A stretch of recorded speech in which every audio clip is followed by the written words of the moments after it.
First, let me give you a quick introduction to GreatSchools. We're a national nonprofit with the mission of improving education by engaging families.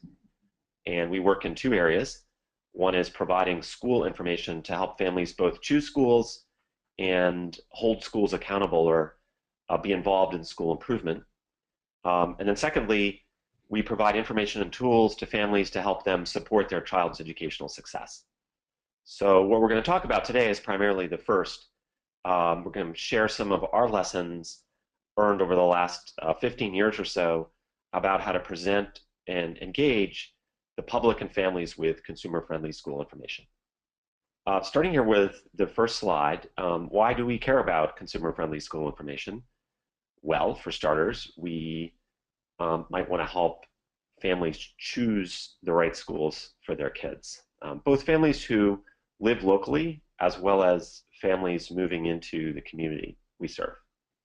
But equally importantly, we may want to inform public dialogue and the whole concept of accountability that is heavily dependent on having good information about school quality and performance. So sometimes people think about this information only in terms of choice, but we know from our experience that the public dialogue around accountability is just as important a reason that people come to GreatSchools, for example. Thirdly, to expose inequality and foster advocacy. So depending on the kind of journalistic organization we are, we may want to stir the pot and help people see problems that exist within our community schools. So moving on to the next slide, showing here just a bit of a screenshot from GreatSchools' new service in Delaware. We have selected communities where we go deep. We partner with either the State Department of Education or local community-based organizations to get better data and to reach more high-need parents. So you're seeing an important part of our philosophy here, which is that parents want information both about quality and fit when they're choosing a school.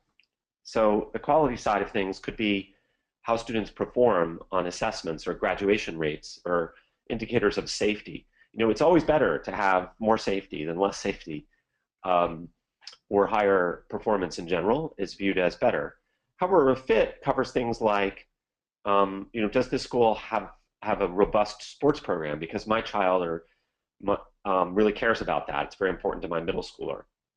And so as we think about providing consumer-friendly school information, we should think about both these types of data or information that fuels ratings or choices about quality or insights into quality, and that which facilitates good fit.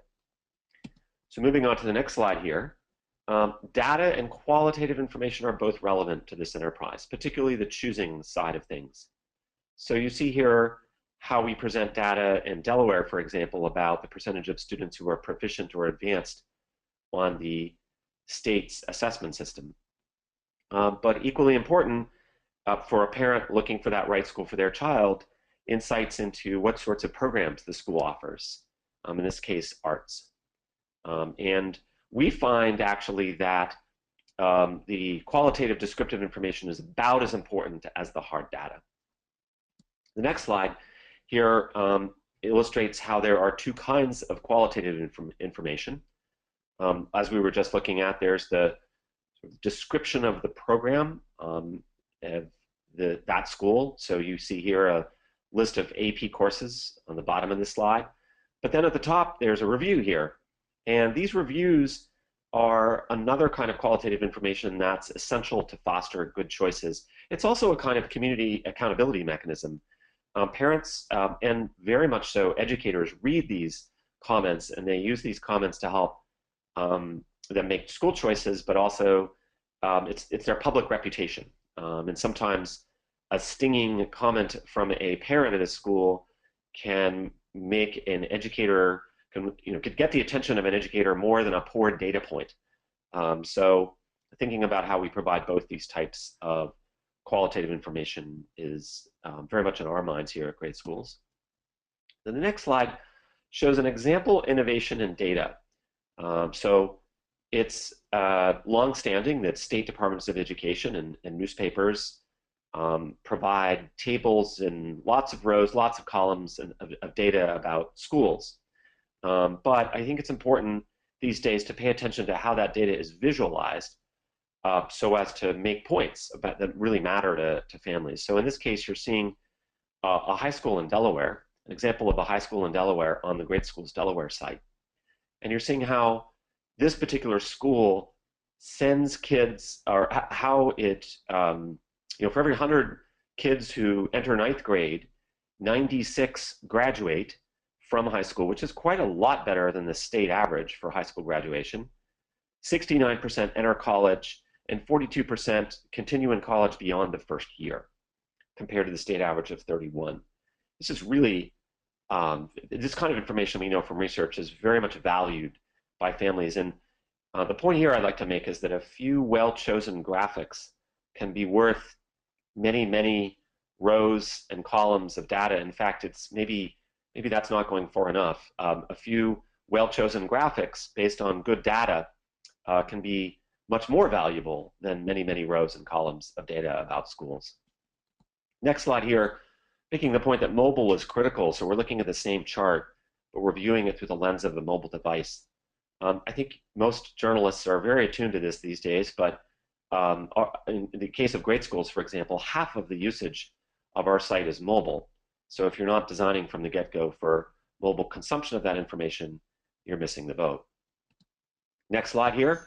In addition to having information about each school, the ability to search and compare schools is essential. So you're seeing here the way that you can on GreatSchools see information, can compare quality indicators, as well as a lot of those details that foster good fit. This is sometimes a factor overlooked by journalists who are thinking, well, I need to provide the school-by-school information, but then there is the question of, what about how to make the comparisons possible. I want to raise one more issue here before concluding, which is on February 4th, we launch a new service called Milestones. And these, I think, would be very useful to you as journalists and editors, where it helps families see what it looks like for their child to be on track in the core disciplines of reading, writing, and math. These are teed off of the Common Core standards, but presented in a way that's more general. It's about being on track, and how do you see if your child is on track relative to the standards. So with that, I'd like to thank you for your attention and open for questions when we get to them. Thank you.